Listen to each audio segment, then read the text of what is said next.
Excella Education Study in USA assured scholarship. Contact 9881 96666. నమస్తే, welcome to I dream. నేను మహేశ్వరి.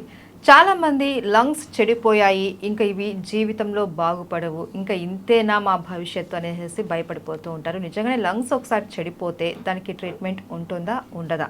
దీని గురించి మాట్లాడడానికి మనతో పాటు ఉన్నారు interventional pulmonologist doctor Raviteja Buddha garu. వారితో మాట్లాడతాం. ఈయన విరించి హాస్పిటల్ నుంచి వచ్చారు. నమస్తే సార్. నమస్తే అండి సార్. చాలామందికి ఎక్స్రేలో కొన్ని టెస్ట్లలో మీ లంగ్స్ 60% ఖరాబ్ అయిపోయాయి, ఇంకా అవి క్యూర్ కావు అనేసి అంటూ ఉంటారు. నిజంగానే లంగ్స్ ఒకసారి ఖరాబ్ అయిపోతే దాన్ని మళ్ళీ మనం క్యూర్ చేసుకోలేమా? లంగ్స్కి ఆ రీజనరేటివ్ కెపాసిటీ చాలా తక్కువ ఉంటుందండి. లంగ్స్ ఒకసారి డ్యామేజ్ అయ్యి మళ్ళీ రిజాల్వ్ అవటం కష్టం అవుతుంది. సో ఒకటి ఏంటంటే, మీకు లంగ్స్ పాడైపోయిన ఎట్లా తెలుస్తాయంటే, రిస్క్ ఫ్యాక్టర్స్ ఎవరైతే మీరు స్మోకింగ్ చేస్తారో, లేదా ఎవరైతే మీకు ఆస్తమా ఉంది, లేదా కొంతమందికి పీజియన్స్ అవన్నీ ఎక్స్పోజ్ అవుతూ ఉంటారు. కొంతమంది పెట్స్ ఉంటాయి. సో పెట్స్ ఏంటంటే ఐఎల్డీస్ కాజ్ చేస్తాయి అనమాట. అంటే రిపీటెడ్గా పెట్ ఫర్స్ ఉంటాయి, సో అవి ఇన్హేల్ చేస్తూ ఉంటాం మనం. సో ఎవరైతే స్లాటర్ హౌసెస్లో ఉంటారో, స్లాటర్ హౌసెస్ అంటే మనం మటన్ చికెన్లో ఇది చేస్తారు కదా, కట్టినప్పుడు ఏమైందంటే ఆ ఫెదర్స్ అన్నీ ఎక్స్పోజ్ అయ్యి మనం ఇన్హేల్ చేస్తాం అనమాట. ఇన్హేల్ చేసినప్పుడు ఏమైందంటే స్లోలీ ఏంటంటే అది లంగ్స్లో డిపాజిట్ అయ్యి అది ఐఎల్డి ఐపీఎఫ్గా కన్వర్ట్ అవుతుంది. సో ఇది మీకు డ్యామేజ్ అయినాయి ఎట్లా తెలిసిద్దంటే, ఒకటి రెస్పిరేటరీ ఫెయిల్యూర్ అనమాట. ఎప్పుడైతే మనం లంగ్స్ పనిచేయవు, సో లంగ్స్ మెయిన్ ఫంక్షన్ ఏంటి, ఆక్సిజన్ తీసుకోవడం, కార్బన్ డైఆక్సైడ్ బయటకు వదిలేయడం. సో లంగ్స్ సరిగ్గా పని చేయకపోతే ఏమవుతుందంటే, సో ఆక్సిజనేషన్ సరిగ్గా జరగదు. సో ఆక్సిజనేషన్ సరిగ్గా జరగకపోతే ప్రతి ఆర్గన్లో సరిగ్గా ఆక్సిజన్ అందదు. సో దాన్ని మనం రెస్పిరేటరీ ఫెయిల్యూర్ అంటాం అనమాట. సో ఏదైతే లంగ్ ప్రాబ్లం వస్తుందో అప్పుడు మీకు రెస్పిరేటరీ ఫెయిల్యూర్ వచ్చే ఛాన్సెస్ ఉంటాయి అన్నమాట. So one of the sign lung పాడైపోయిందంటే రెస్పిరేటరీ ఫెయిల్యూర్. ఒకటి అది టెంపరీ అవ్వచ్చు, పర్మనెంట్ అవ్వచ్చు.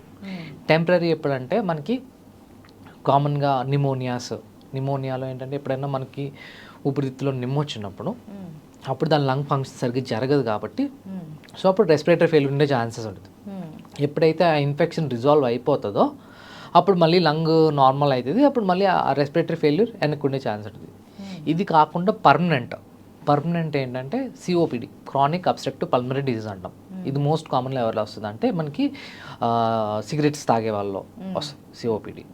సో వీళ్ళు ఏంటంటే మోస్ట్లీ రెస్పిరేటరీ ఫెయిల్యూర్ వస్తుంది, ఎందుకంటే వీళ్ళకి లంగ్ రీకాయిలింగ్ కెపాసిటీ తగ్గిపోతుంది. ఈ లంగ్ రీకాయిలింగ్ కెపాసిటీ తగ్గిపోవడం వల్ల ఏమవుతుంది, మామూలుగా ఇన్హలేషన్ తీసుకున్నప్పుడు లంగ్ కంప్రెస్ అవ్వాలి. కంప్రెస్ అయినప్పుడు ఏమవుతుందంటే ఎయిర్ అంతా బయటకు వచ్చేయాలి. సో ఈ సిఓపిడి పేషెంట్స్లో ఏమవుతుందంటే లంగ్ రికాయిలింగ్ తగ్గిపోవడం వల్ల ఆ కార్బన్ డైఆక్సైడ్ లోపలే ఉండిపోతుంది. సో ఎప్పుడైతే కార్బన్ డైఆక్సైడ్ లెవెల్స్ పెరిగిపోతాయో, సో అది బ్లడ్కి అంత మంచిది కాదు. సో ఎప్పుడైతే కార్బన్ డైఆక్సైడ్ లెవెల్స్ పెరిగిపోతాయో మన బాడీలో ఉన్న యాసిడ్ లెవెల్స్ పెరుగుతాయి అన్నమాట. సో పీహెచ్ పడిపోతుంది. సో పీహెచ్ పడినప్పుడు ఏమైందంటే రెస్పిరేటరీ ఫెయిల్యూర్ వస్తుంది. రెస్పిరేటరీ ఫెయిల్యూర్ బాగా ఎక్కువ ఉన్నప్పుడు ఏమవుతుందంటే వీళ్ళకి బాగా మగతగా ఉండటము, ఏదేదో మాట్లాడటము, దాన్ని CO2 నార్కోసిస్ అంటాం అన్నమాట. సో ఇది ఒక సైన్ లంగ్ ఫెయిల్యూర్కి. ఇది కాకుండా కొన్ని కండిషన్స్ ఉంటాయి, ఫైబ్రోసిస్, ఆ కండిషన్స్ క్రానిక్ కండిషన్స్. వీళ్ళు ఏమవుతుందంటే కామన్గా కాఫ్ చేయటము, లేదంటే ఆయాసం, పద్దాక ఆయాసం రావడం. ఇంకా బాగా సివియర్ ఫార్మ్స్ ఏంటంటే సైనోసిస్ అంటాం. సైనోసిస్ అంటే ఏళ్ళన్నీ ఏమో బ్లూ కలర్ అయిపోతాయి, కలర్ చేంజ్ అయిపోతాయి. ఇది కాకుండా ఏంటంటే క్లబ్బింగ్ అంటాం అనమాట. ఎప్పుడైతే క్రానిక్ కేసెస్ ఉంటుంది, మన ఫింగర్ నెయిల్స్ ఏవైతే ఉంటాయి అంటే అవి డ్రమ్ స్టిక్స్ లాగా అయిపోతాయి అనమాట. సో అది one of the sign. So lung క్యాన్సర్స్లో వీటిలో బాగా ఎక్కువ క్లబ్బింగ్స్ అని చూస్తాం, అంటే చాలా ఏళ్ళ నుంచి ఉందని. సో ఇది కాకుండా నాలికి, లిప్స్ కూడా అంతా సైనోసిస్ అంటాం అనమాట, అంటే డీకలరేషన్ అయిపోవడం. సో దాన్ని వన్ ఆఫ్ ది ఇవన్నీ లంగ్ ఫెయిల్యూర్ ఒక సైన్స్ అనమాట, లంగ్ పాడైపోతుంది అనే దానికి అర్థం. ఇది కాకుండా ఏంటంటే మనకి కాళ్ళు వాపలు రావటము, ఊపిరితిత్తులు నీరు చేరిపోవడము, అట్లాంటివన్నీ వచ్చే ఛాన్సెస్ ఉంటాయి అన్నమాట. అయితే మనకి ఈ ఊపిరితిత్తులు ఇంకా డ్యామేజ్ అయిపోయాయి అనుకునే టైంలో ఎలాంటి ట్రీట్మెంట్కి రెస్పాండ్ అవుతుంది? ఓకే, గుడ్ క్వశ్చన్ అండి. సపోజ్ లంగ్ క్యాన్సర్స్ వచ్చినాయి, ఊపిరితిత్తుల్లో ఎండ్ స్టేజ్ డిసీజెస్ కొన్ని ఉంటాయి. ఎండ్ స్టేజ్ డిసీజెస్ ఏంటంటే కొన్ని lung cancers, ILDs, IPF. So వీటికి ఏంటంటే, సో లంగ్ క్యాన్సర్స్కిను ఐఎల్డీస్కి వీటికి ఏంటంటే లంగ్ ట్రాన్స్ప్లాంట్ చేస్తే పేషెంట్ సర్వైవ్ అయ్యే ఛాన్స్ ఉంటుంది. వేరేస్ లంగ్ క్యాన్సర్ ఏంటంటే లంగ్ క్యాన్సర్ ఉన్నప్పుడు ఏంటంటే లంగ్ ట్రాన్స్ప్లాంట్ చేసే ఆప్షన్ ఉండదన్నమాట. సో ఈ ఎవరైతే క్రానిక్ డిసీజ్ ఏవైతే ఉన్నాయో ఒక ఆప్షన్ ఏంటంటే వీళ్ళకి కూడా లంగ్ ట్రాన్స్ప్లాంట్ చేసే ఛాన్స్ ఉంటుంది. ఇది కాకుండా బ్రాంకెక్టేసిస్ అనే కండిషన్ ఉంటుంది. సపోజ్ బ్రాంకెక్టేసిస్ అంటే మన ఊపిరితిత్తులో చివర ఏదైతే విండ్ పైప్ ఏదంటుందో అదంటే ఉబ్బిపోతుంది. ఉబ్బిపోయినప్పుడు ఏమవుతుందంటే అక్కడ చుట్టూ సెక్రెషన్స్ ఫామ్ అయ్యి ఇన్ఫెక్షన్స్ ఫామ్ అయ్యి అన్నీ వస్తాయి అన్నమాట. ఫామ్ అయినప్పుడు ఏమవుతుందంటే సో రిపీటెడ్గా ఇన్ఫెక్షన్స్ రావటం వీళ్ళకి. సో ఎప్పుడైతే రిపీటెడ్గా నిమ్ము రావడం, ఈ నిమ్ము దేనికంటే ఈ విండ్ పైప్ అనేది స్వెల్లింగ్ పర్మనెంట్గా డ్యామేజ్ అవుతుంది. సో వీళ్ళు ఏంటంటే ఎక్కడైతే బ్రాంకెక్టేసిస్ ఉందో ఆ పార్ట్ తీసేయడం. సో ఆ పార్ట్ తీసేయడం వల్ల ఏంటంటే వాళ్ళకి రిపీటెడ్గా ఈ బ్రాంకెక్టేసిస్ రాకపోవడం ఇవన్నీ ఉండే ఛాన్సెస్ ఉంటుంది అనమాట. So depending upon disease condition బట్టి లంగ్ ట్రాన్స్ప్లాంట్కి వెళ్ళాలా, లేదంటే రిసెక్షన్ చేయాలా, లేదంటే సెగ్మెంటెక్టమీ అంటే సెగ్మెంట్ అంటే ఓ పార్ట్ ఓన్లీ ఆ సెగ్మెంట్ వరకు తీసేసేయాలా, లేదంటే ఒక లోబ్ తీసేయాలి, అంటే సింగిల్ లంగ్ తీసేయాలా ఏంటనేది డిసైడ్ చేయొచ్చు depending upon disease condition. Okay. And sir చాలా మందికి ఊపిరితిత్తుల్లో కఫం అన్నది ఎక్కువగా ఉంటుంది. వాళ్ళు రెగ్యులర్గా కాఫ్ వస్తూ ఉంటుంది. ఎంత కాఫ్ వచ్చి ఎంత కఫం బయట వెళ్ళిపోయినా కూడా ఇంకా ఫామ్ అవుతూనే ఉంటుంది. సో ఎందుకు అట్లా అవుతుందంటారు? ఒకటండి, కాఫ్ చాలా రకాలుగా వస్తుంది. ఓకే, అది ఫస్ట్ దేని వల్ల వస్తుందో రూల్ అవుట్ చేసుకోవాలి. ఒకటి ఏంటంటే అక్యూట్ క్రానిక్ కాఫ్స్ అని రెండు ఉంటాయి. అక్యూట్ అంటే షార్ట్ డ్యూరేషన్, ఎప్పుడైతే మీకు ఊపిరితిత్తుల్లో ఇన్ఫెక్షన్ వచ్చిందో అది ఓన్లీ ఆ ఇన్ఫెక్షన్ ఉన్నంత వరకు కాఫ్ వస్తుంది.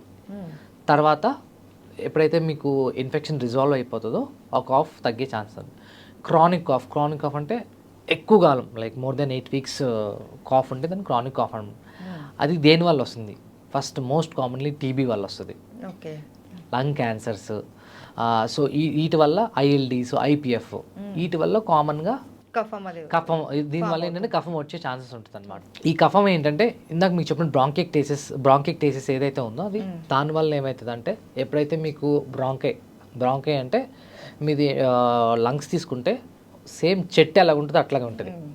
ఒక కింద బ్రాంచ్ లాగా వెళ్ళి పైన చిన్న సెగ్మెంట్ లాగా వెళ్ళిపోయి డివైడ్ అయిపోతుంది. డివైడ్ అయిన స్మాల్ బ్రాంక్యూల్స్, ఎప్పుడైతే చిన్న బ్రాంక్యూల్స్ డైలేట్ అయినప్పుడు ఏమవుతాయి అంటే సో అక్కడ ఇన్ఫెక్షన్ వస్తుంది. సో అక్కడ ఇన్ఫెక్షన్ వచ్చి అక్కడ సెక్రెషన్స్ అన్నీ పూల్ అయ్యే ఛాన్స్ ఉంటుంది. సో పూల్ అయినప్పుడు ఏమైందంటే పద్దాకా అక్కడ కాఫీ వచ్చి కఫం వచ్చే ఛాన్సెస్ ఉంటుంది అనమాట. సో అది మోస్ట్ కామన్లీ నిమోనియాస్ను ఇందులో వచ్చే ఛాన్సెస్ ఉంటుంది. నిమోనియాను బ్రాంకెక్టేసిస్. సో ఇట్లో వచ్చే ఛాన్స్. ఇది కాకుండా ఏంటంటే ఇంకొకటి ఫారెన్ బాడీస్.